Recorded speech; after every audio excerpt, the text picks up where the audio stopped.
Jacksonville Jaguars fans, welcome into Duval Daily, presented by GenJag.com. I'm Jordan DeLugo. Thanks so much for being here Monday, September 22nd, and a happy Victory Monday to all of y'all Jags fans out there. Jaguars squeak one out, 17-10. A lot of clutch plays by Jaguars players late in this game. And there were some standout performers. Now, we're going to get into my top standout performers on both sides of the ball.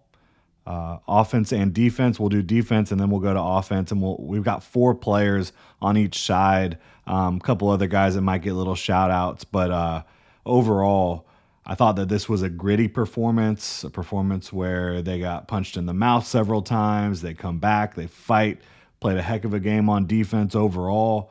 And we're going to dive into it. So I really appreciate y'all being here. If you enjoy the content, please like and subscribe. You can also check out genjag.com/shop. Pick up some new Duval gear like the hat I'm wearing right now. It is 21% off for the 2-1 record for your Jacksonville Jaguars today with code DUUUVAL. That's Duval with 3 U's. 21% off everything at genjag.com today only to celebrate Victory Monday.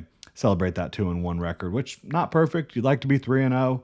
I think a lot of the issues that have been plaguing the Jaguars over the first 3 weeks of the season are fixable, correctable, things that they need to work on for sure, things that can be improved.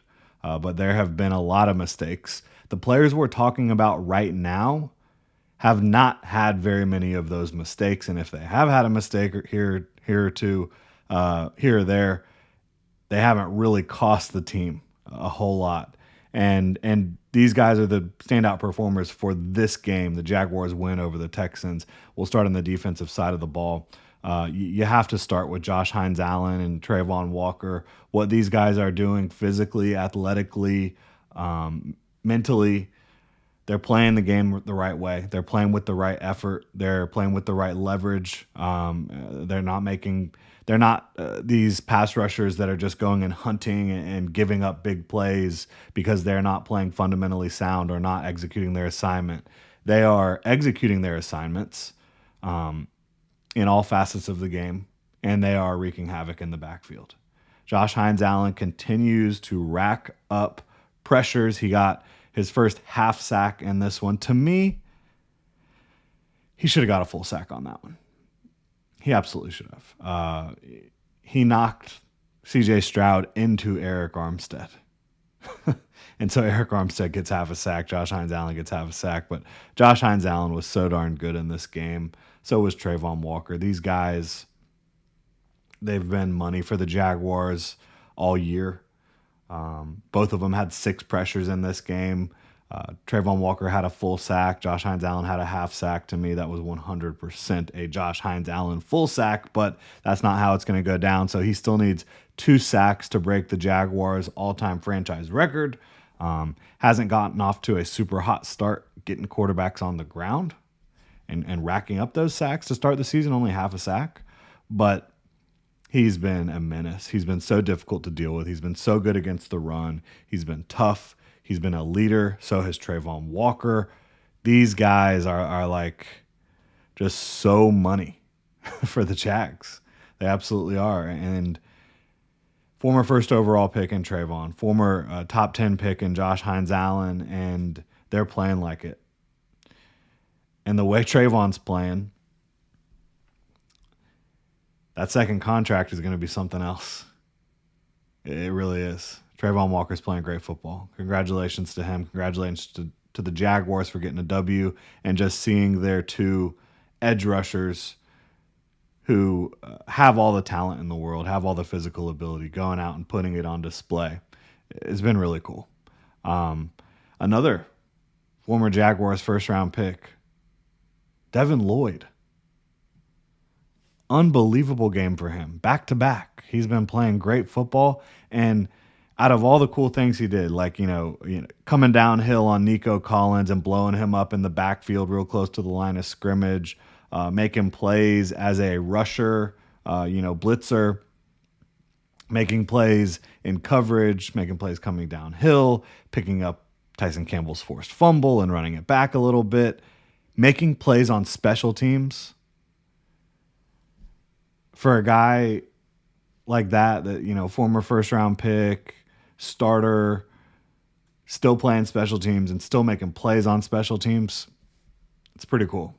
It really is. I've loved what I've seen from Devin Lloyd, especially the last couple weeks. I think he's been such a positive influence on this team and someone who you see a lot of guys, I think, that are really being utilized properly for their skill set, but also just the coaching, the teaching, the support, the fundamentals that they're teaching, really impressive. Devin Lloyd, big time game. Jordan Lewis, big time game. I mean, he's just been maybe the most consistent performer from the start of OTAs till, mini camp to training camp to preseason to the regular season. Jordan Lewis, his energy is infectious.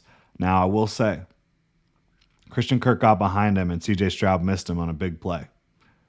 That would have definitely changed things a little bit. So as I mentioned, if you're making a mistake and you're on this list, it's probably a mistake that didn't really end up costing the team very much. But even if Christian Kirk did catch that pass, Jordan Lewis had a great game.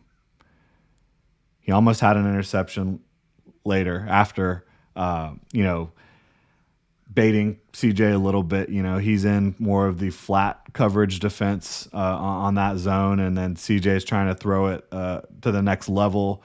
Jordan Lewis is able to quickly take a couple steps back and go get the pass, and it's funny. It's like almost the same way. Trevor got intercepted, but Jordan Lewis, he's making plays on the football. He's tough. He's somebody who, as a nickel corner for the Jaguars, moves around the field a lot, comes off the edge. He tackles well. He did have one missed tackle, but it wasn't egregious in any way, shape, or form, in my opinion.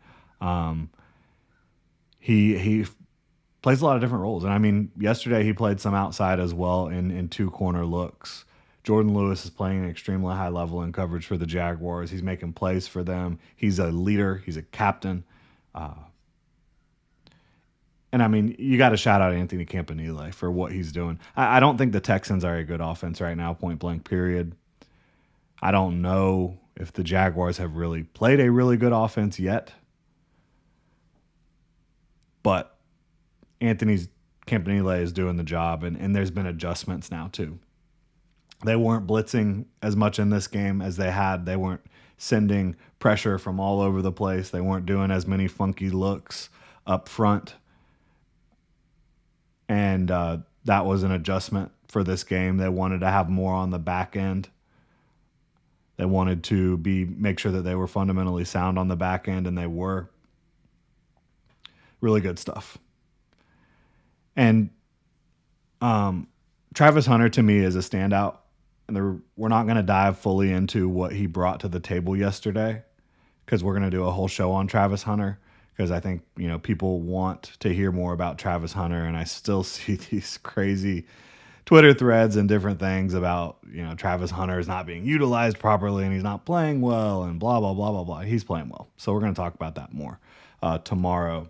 I don't know if we'll do film or just talk about it. Just depends on timing wise what I've got available. But Travis Hunter is playing good, especially on the defensive side of the ball. We're going to talk about the offensive standouts as well. But first, got to remind y'all, Underdog is the best place to make picks and win money all season long. Playing on Underdog is easy. Just pick whether your favorite players will go higher or lower on stats like touchdowns, receiving yards, interceptions, and more.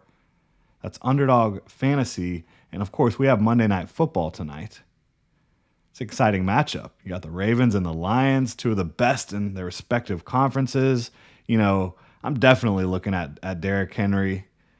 The higher or lower on touchdowns for him is half a touchdown. Definitely looking at Derrick Henry there. I'm also looking at Amon-Ra St. Brown. Needs 72.5, I believe, receiving yards. Probably going to be going higher on that one too. I think you're going to get some points. I think you're going to get some offense in this football game. So yeah, make sure to check out Underdog.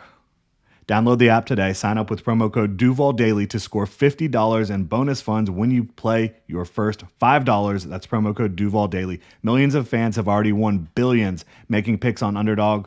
Will you be next? Must be 18 plus, 19 plus in Alabama and Nebraska, 19 plus in Colorado for some games, 21 plus in Arizona, Massachusetts, and Virginia, and present in a state where Underdog Fantasy operates. Terms apply. See assets.underdogfantasy.com/web/play and get terms _DFS_.html for details. Offer not valid in Maryland, Michigan, New Jersey, Ohio, and Pennsylvania. Concerned with your play? Call 1-800-GAMBLER or visit www.ncpgambling.org. In New York, call the 24/7 HOPE line at 1-877-8-HOPE-NY or text HOPE-NY 467-369. Shout out to Underdog Fantasy. If you're supporting them, you're supporting us. So getting into the offensive side of the ball, there's two guys I really would love to start with. One of them has to go first. One of them has to go second. We'll start with Anton.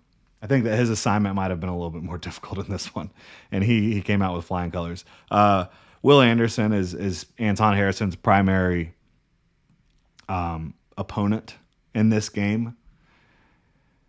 Anton Harrison plays right tackle. Will Anderson plays mostly left end, offensive right side versus defensive left side. And what Anton Harrison was able to do in pass protection against Will Anderson is stunning. I mean, Will Anderson is a great, great player. And Anton did not have a great game in the run blocking department against Will Anderson. That's like an insane assignment to go one-on-one with Will Anderson as a run blocker. Anton Harrison's run blocking is improved. I don't think that he's ever going to be in a spot where he's going to dominate against Will Anderson in the run game. He's just not. But 46 pass pro reps for Anton, 1 pressure allowed. He looked athletic. He looked focused, locked in. Again, you see a lot of guys on the offensive line picking up penalties, different things. Anton Harrison remains clean. And it's so cool, like how much kind of, I guess you could say, like adversity, challenges, whatever, that he was going through this summer by this new coaching staff because they're trying to get the most out of him. And it feels like through 3 weeks, what they did and what they continue to do to push him to be his very best, to give that full effort all the time, is paying off in a huge way for the Jaguars and for Anton Harrison, because he's having his best season yet as of right now. He's currently Pro Football Focus's second highest graded right tackle in pass protection. He is one of the highest graded right tackles, period, by Pro Football Focus. He's doing a really good job over there. And to go up against Will Anderson and Danielle Hunter, several snaps as well, to pretty much not allow anything, that's big time. That's really big time.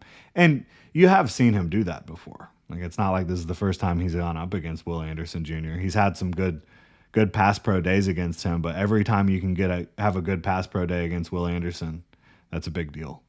And of course, like I mentioned, Danielle Hunter a little bit here and there as well.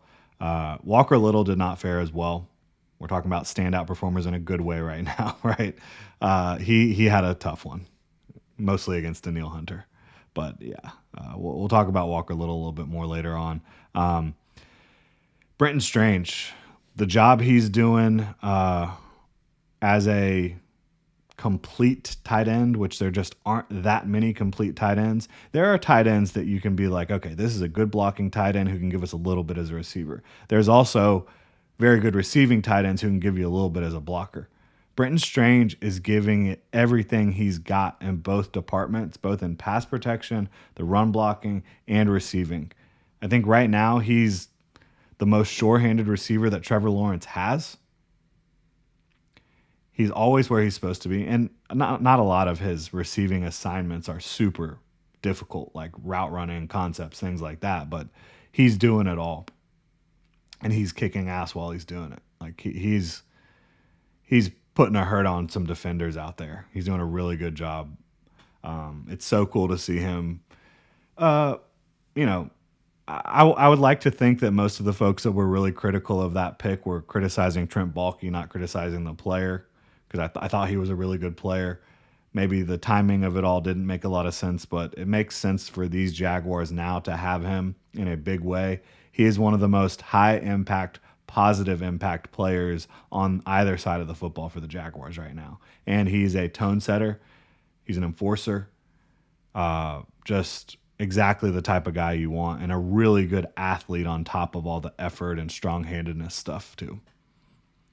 So that's been really cool to see, continue to see.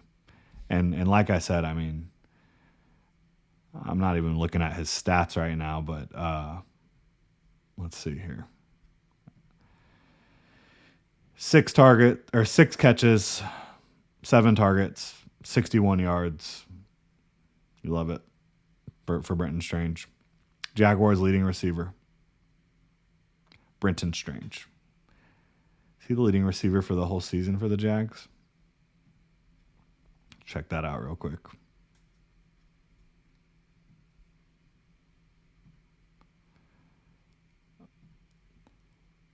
Well, Brian Thomas Jr. is certainly the most targeted player with 24 targets, but Brenton Strange has 16 targets, the second most targets for the Jaguars, the most receptions, 13, the most receiving yards, 137. We need to get this man in the end zone. He deserves some love. He deserves to find that end zone for sure, but just playing such good football for the Jaguars. So much fun to watch play, too. Wanted to shout out a couple of the backs. I would shout out Travis Etienne, even though like their numbers weren't anything special, but he had a really bad drop. So again, we're not going to be giving Travis Etienne a game ball here, but I do think Bashal Tutin, just the way. So he has all these fun traits like the explosiveness and the jump cuts and the vision.